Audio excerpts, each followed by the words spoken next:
kulanti wacan oo wanaagsan daawadayaal meel walba aad joogtaan iyo si walba aad noola socotaan ku soo dhawaada barnaamijka Daljir oo maalin walba oo sabti hadahayo kale aad kala socotaan warbaahinta Jubbaland. barnaamijku wuxuu idinkaga imaanayaa magaalada Muqdisho ee caasimadda dalka. qodobada aad ku daawan doontaan waxaa ka mid noqon doona kaalin noocee ah ayay macadyada cilmi baaristu ay ka qaadan karaan wacyigelinta bulshada iyo la dagaalanka fikirka xagjirka ee saameynta ba'an ku yeeshay dalkeena iyo dadkeenaba. macadyada cilmi baarista ah ee muddada ka soo shaqeynayay sidii bulshada looga wacyigelin lahaa afkaarta xagjirka ah lagana dagaalami lahaa saameynta ay afkaartaasi bulshadeena ku yeelato waxaa ka mid ah macadka irshaad ee aragti wadaag. waxaana macadkaas muddo ka ahaa gudoomiye ama mas'uul ka ahaa ustaad Cabdiraxmaan Sahal Yuusuf oo ka mid ah cilmi baarayaasha Soomaaliyeed ahna falanqeeye si gaar ah u falanqeeya arrimaha siyaasadda iyo amniga geeska Afrika gaar ahaan dalka Soomaaliya. ustaad Cabdiraxmaan ugu horeyn ku soo dhawow barnaamijka Daljir ee Jubbaland TV. Cabdiraxmaan waa mahadsan tahay waana ku dhawahay barnaamijkan waxaana salaamayaa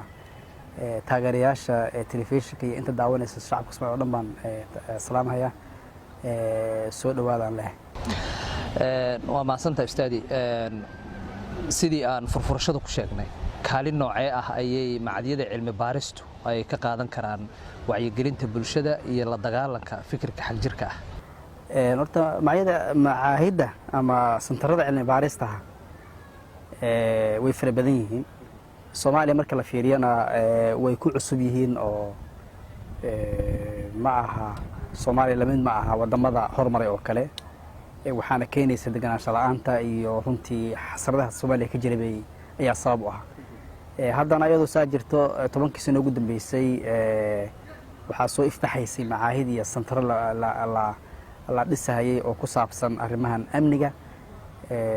iyo arrimaha wacyigelinta, arrimaha xagga maanka iyo afkaarta la xiriira ayaa soo iftaxaysay inkastoo ayna badnayn tira ahaan, laakiin macaahidaas runtii waxaa la dhihi karaa waxay door kaalin fiican bay ka qaadan karaan wacyigelinta bulshada. waxaa laga wacyigelinayna waxay tahay dadka in afkaar sax ah loo sheego. afkaarta saxdana waxa u sheegayna waa culimada waaye iyo ducaadda iyo dadka cilmi baarista xeel dheer sameeyey arrimahan la xidhiidha ku talaxtaga diinta ama dadka qaarkood u yaqaanaan xagjirka oo ah midka hubaysan iyo midka hubaysnayn. dadka hubaysan waxa weeyaan dhiigga banaysanaya muslimiinta, kuwa aan hubaysnayn ayaga laftooda gaalaysiinaya dadka muslimiinta. marka waa laba kala, waa un isku fikir, laakiin kuwana way hubaysan yihiin kuwana ma hubaysno. waliba kuwa aan hubaysnayn baa badan. kuwa hubaysan baa xabad iyo xoog wax ku raadinaya xoog wax ku bedelaya ayaa yar baa la dhihi karaa. marka macaahidaas oo kale in la helo kaalinta ay ka qaadan karaan way badan tahay. waxaa ka mid ah inay horta daato iyo xog ka ururiyaan waxyaabahan la xidhiidha fikirkan. xogtan ay ururiyaan dad Soomaaliyeed oo Soomaali ah, laakiin dad ajnabi ah oo dibadda ka yimid haddii ururiyaan way ka duwan tahay. marka Soomaalidu in ay xog sax ah ka ururiyaan waxaa ka jira Soomaaliya, dhaqaaqada ka jira, dagaalada ka jira, afkaartan ka jirta ee kala duwan. waa midda kale labaad in afkaartaas ama xogahaas la ururiyay in la askareeyo, la falanqeeyo, wax uu ka soo baxo waa natiijo waaye oo ay Soomaalidu diyaarisay. waana mid laga faa'iidi karo, ama santarka uu ka faa'iidi karo, ama dawladda ka faa'iidi karto, ama qof kasta Soomaali uu ka faa'iidi karo. midda kale saddexaad waxaa weeyaan xarumaha noocaas oo kale ah waxay shaqo u abuurayaan aqoonyahan Soomaaliyeed oo hadda ka hor aan fursad haysanin. marka aqoonyahankii bay shaqo u abuurayaan. sidoo kale aqoonyahankii waxay u sameynayaan madal ama waxaa weeyaan meel ay ku hadlaan ama ay ku soo bandhigaan aqoontooda, ay ku soo bandhigaan. taana waxaa weeyaan waa fursad aad u fiican oo lagu kobcinayo, markaana la heli karo dad fara badan oo kala duwan oo fiildiga ka shaqeyn kara. arrinta kale ee ay faa'iido tahay waxaa weeyaan xarumaha qaarkood oo kale sidii anigu aan samayn jirnay 2017 aniga ugu dambeysay xarunta oo laga qaaday. haddana ma jirto oo kolley way baabaaday xukuumaddii hadda hadda madaxweynihii farmaajo oo waqtigiisu hadda waa dhammaaday ayaa xaruntaas burburiyey. laakiin xaruntaas waxyaabaha aan qabanna waxaa ka mid ah oo faa'iida ah in culimmada soomaaliyeed qaybahooda kala duwan in la isu keeno, waxay ka midaysan yihiinna laga saxiixo. oo culimmada qaybahooda kala duwan waad garan kartaa, kuwooda salafiyiinta, kuwooda ikhwaankaha, kuwooda suufida ah, kuwooda kala duwan intii la kulmiyo la yidhaahdo maxaa inaga dhexeeya, maxaad ku midaysan tihiin, maxaa wada difaacan kartaan. arrimo noocaas oo kaleha ayagana waa arrimo jiray oo runtii anagu aanu ka saxiixnay ilaa 16 mabda oo tiir oo ay ka midaysan yihiin, oo ahayd markii ugu horeysay oo culimmadu ay wax noocaas ah, qodobo noocaas ah ay saxiixaan. arrimaha la xidhiidha oo welibana ugu muhiimsan waxay tahay xarumahan in laga yareero Soomaaliya ama hay-ado gaar ah ha sameeyaan oo ay Soomaalidu iska leedahay, ama ha noqdaan mid ay dowladdu iska leedahay. waxay noqonaysaa xarumo la jaan qaada xarumaha iyaga la midka adduunka, ama ha noqdaan kuwo oo international ama ha noqdaan kuwo regional ha noqdaan, inay la falgalaan oo ay la fadhiistaan oo la soo bandhigo cilmi baaris ay Soomaalidu diyaarisay. oo markaas waa muhiim. ta ugu dambaysa waxay tahay Soomaaliya markii lagu weydiiyo waxaa laga akhriyaa waa picture-ka xagga nabadgelyada, maxaa Soomaaliya ka jira, nabadeeda ka waran ayaa lagu weydiinayaa. marka in aragti ay Soomaalidu leedahay in la soo bandhigo oo macaahiddaas cilmi baaris soo bandhigaan, xaggee bay xaaladdu maraysaa, xaggee bay amnigu marayaa, xaggee maraysaa doodaha arrimaha la xiriirana, waa runtii arrimo muhiim ah. waxaa kaloo ugu dambaysiinayaa xarumahan oo kale waxay xoojinayaan waxyaabaha la yidhaahdo dib u heshisiinta iyo doodaha iyo dhaqanka thaqaafada in la wada doodo in la xoojiyo ayaa ma garanaysaa iyo xarumaha ka qayb qaadanaya. waayo in la adeegsado waxa la yidhaahdo awoodda iyo xabadda la adeegsado waa haddii laga maarmi waayo waa arrin daruuri ah si loo ilaaliyo dowladnimada dadka ku soo duulayna laga dhiciyo. laakiin haddana in la adeegsado awoodda jilicsan oo ah in fikir waxaa lagula dagaalami karaa fikir, in arrintaa lafteeda aragti waxaa lagula dagaalami karaa aragti wax jira waaya lafteeda oo dadku caalamku ka wada midaysan yahay. marka arrimahaas oo dhan markii la isku shaandheeyo la isku beeriyo, waxaan dhihi karaa macaahidda ama maraakista cilmi baarista kaalin weyn oo mug oo miisaan leh ayay ku yeelanayaan inay ka qayb qaataan faafinta xogaha saxdaha, afkaarta saxdaha, afkaarta dhisaysa dowladnimada, afkaarta wada noolaanshaha, afkaarta saxda ee xagga diinta islaamka. waxyaabahaas oo dhan waxay u baahan tahay. waxaa muhiim ah in xarumahaasu in ay saaxiib la noqdaan dadka aqoonta leh, shareecada yaqaana, diinta islaamka yaqaana. waa inay ma garanaysaa, waa inay saaxiib leeyihiin, waa in aynan u adeegin ajendo xagga dibadda ah oo aynan noqonin arrimo kale. waxaan kaga hadli doonaa qodobada soo socda insha Allah. waa maasan tahay.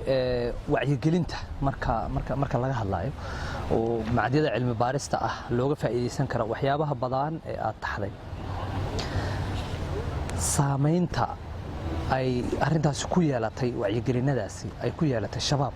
qiimeyn ma ku samayseen ama cilmi baaris macadyadu dib ma ugu sameeyaan wacyigelintii ay sameeyeen oo aragtay aruurinta ay ka sameeyeen waxyeelada mid fikri iyo ka hubaysanba ee shabaab? arrintaa waxay ku xidhan tahay kolba waqtiga la joogo iyo dadka xilka haya macaahiddaas. hadda waxaan doodaydu iyo ma garanaysaa wareysiga aad leelanayso waxay ku saabsan tahay inaan waayo aragnimo u leeyahay arrintan, inaan kasoo shaqeeyey 2015 2017 waqti hore waaye. markii daraasad laga sameeyo arrinta ku saabsan miidiyaha laga sii daayo, la falanqeeyo ururada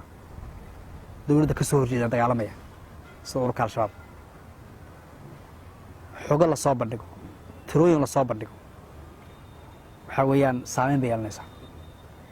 nin ka soo laabtay ayaga markii waraysi laga qaado oo miidiyaha uu fadhiisto, fariinta ay gaadho saameyn bay yeelanaysaa. nin ma garanaysaa xog saxaha ama narrative-ka adeegsanayaan mid la mid aha markii miidiyaha uu soo bandhigo saameyn bay yeelanaysaa. markii la xoojiyo arrimaha ku saabsan wada hadalka oo la yidhaahdo al-shabaab waa hadal diyaar uma aha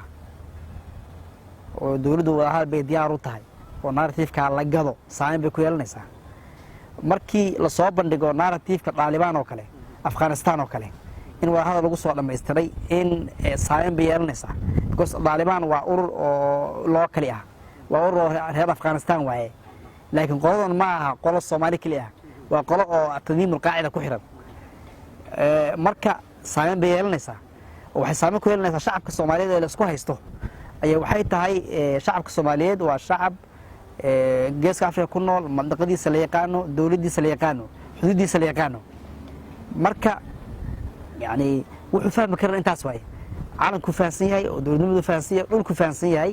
islaamnimadunu fahansan yahay arrimahaas dadka laga gadi karaa wadaniyaed baa laga gadi karaa macnaha waxaa hataa laga gadi karaa ciidamo shisheeye oo kale mayaan u baahannahay mise uma baahnin waa laga gadi karaa laakiin arrimahaas o dhan markii lasoo bandhigo oo la falanqeeyo saameyn bay ku yeelanaysaa yani waxaa marka soo baxaysa in waxay saameyn ku yeelanaysaa markii culimmadii aad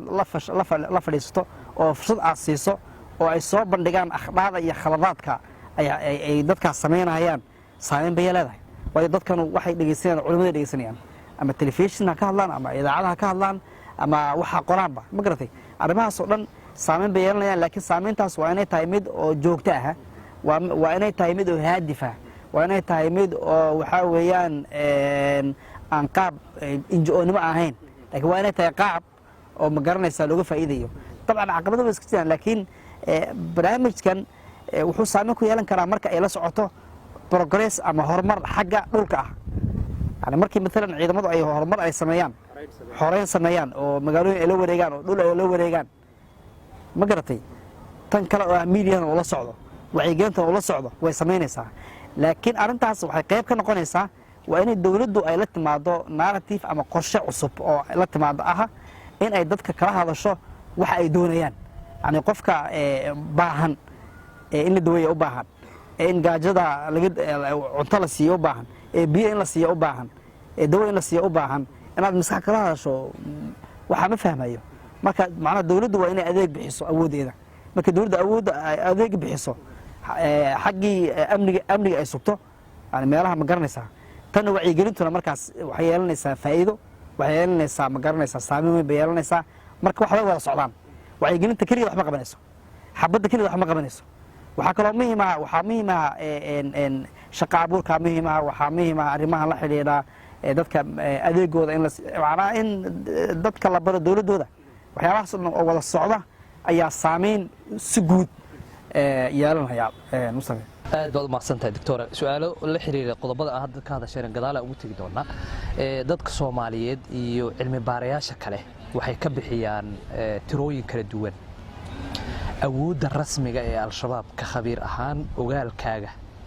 maxaa lagu qiyaasi karaa xilligan al-shabaab awoodaha hadda ay leeyihiin markii laga soo bilaabo 2007 ama 6 ilaa hadda waxaa weeyaan maalmo meel ba joogtay maalmo meel ba joogtay laakiin maanta waxaa lagu qiyaasi karaa al-shabaab yani awqaaddii ama waqtiyadii ay saameynta ay ugu saameyn badnaayeen ayay joogaan hadday noqoto xagga dhaqaalaha oo welibana number 1 ah hadday noqoto xagga saameynta ay bulshada Soomaaliyeed ku leeyihiin magaalooyinka waaweyn banaankeeda yaa xukuma ayaga xukuma dadka Soomaaliyeed boqolkiiba 85 waxay ku nool yihiin baadiyaha waxay ku nool yihiin tuulooyinka waxay ku nool yihiin magaalooyinka waaweyn ka baxsan bay ku nool yihiin waxaa weeyaan saameynta ugu muhiimsan ayaga ku leh dhaqaalaha ganacsatada Soomaaliyeed hadday noqdaan kuwa dekedaha isticmaalay iyo kuwa magaalooyinka isticmaalay iyo kuwa baabuurta isticmaalaba saameynta number 1 waxa ku leh waa ayaga ma fahantay haddii dadka beeralayda dadka waxaa weeyaan xoololeyda waxa saameynta ku leh waa ayaga bannaanka jooga dowladdu saameynteeda way leedahay laakiin dowladdu badanaa magaalooyinka ay joogtaa marka waqtigii ay ugu saameyn badneyd bay joogtaa saameynta ay leeyihiin hadday noqoto ciidan ahaan yes waxaa weeyaan waa weli khatartoodii way jirtaa oo waxaa laga yaabaa bishii 60 70 ilaa 80 weerar inay sameeyaan baa laga yaabaa oo inta dalka gudihiisa laga soo bilaabo ilaa Puntland ilaa Jubbaland inta u dhaxaysa inay 60 70 80 90 weerar inay bishii filiyaan bay ay u badan tahay xataa kiina gudihida inay dhowr xabba ka fuliyaan ay u badan tahay arrimaha markaan fiirino waxaa weeyaan waa wax muuqda waaye waxaana qoraya xataa saxaafadda yani markii laga yimaado reer galbeedka annaga oo aan wax qora iyo dadka ilamidkaana arrintaas way la socdaan yani waxaan ku soo qaadanayaa 3 arrin yani 2020kii ma fogeyn markii laamo wax ka fulnayeen intii ka dambeysana waxyaaba intii ka dambeysana waad ogeed xataa madaxweynaha Trump inuu October 2021 baa falaya inuu macnaha ciidamada waan kala baxaya dalka qodob bay ahayd hadda in Mareykanku ay dhahaan ciidamo hor oo fara badan baan Soomaaliya soo gelinayna khataraha nimanka loo jira awgeed factor waay in waxa weeyaan laakiin waxa isweydiin leh arrimahan ka hadlaya maxaa keenaya 4 sano 5 sano la soo dhaafay nimankan dagaal lama gelin wax dagaal oo iska caabin oo weyn lama gelin dagaal xagga dhaqaalaha lama gelin dagaal xagga oo waxa weeyaan maamul ahaan lama gelin dagaal xagga military ahaan lama gelin dagaal xagga sirdoon ahaan lama gelin marka nimankan fursad heleen deganaansho heleen yani waxa weeyaan dhaqaalaha ay ururiyeen marka 4 sano ugu dambeysay gaaraan laga soo bilaabo Mustafa laga soo bilaabo October 14keedii 2012 qaraxii Soomaaliya laga soo bilaabo wixii ka dambeeyay xaaladdu way ka duwaneed wixii ka horeeyay maxaa yeelay shacabka Soomaaliyeed waxa la dhihi karaa mayna helin wax markaas hor istaaga qolada al-shabaab mayna helin wax narrative kala abuura wixii abuureen wax ka bedel mayna helin yani dadku waxay noqdeen dad oo baylaha dad oo agoomay rajay noqdeen dawladuna xukuumaduna maynan qaadin weerar maynan qaadin dagaal maynan qaadin qorshaha mayna keenin hatta qorshihii 2018 bishii June baydhabo lagu heshiiyay ugu fiicnaa lama fulin waxaa haleeyay siyaasadii iyo wixii ka hor yimid arrimaha markaan fiirno iyo dawladda oo ku mashquulsay arrimo siyaasadeed iyo hebel xid iyo hebel meesha ka saar iyo maamul goboleed ka bedel iyo waxa weeyaan waxyaabahaas oo markii la isku beeriyo qolada al-shabaab fursad heleen marka fursadda sababta ma aan leeyahay marka saameynta maanta ay leeyihiin aad bay u xoog badan tahay marka aan ku leeyahay asbaabahaas keenay inay saameyn yeelato marka waana mid keenaysa in la isweydiiyo hadda waqtiga la joogo halka muxuu noqon karaa xagee loo dhaqaaqi karaa maxaa la sameyn karaa waxyaabaha isweydiinta badan waa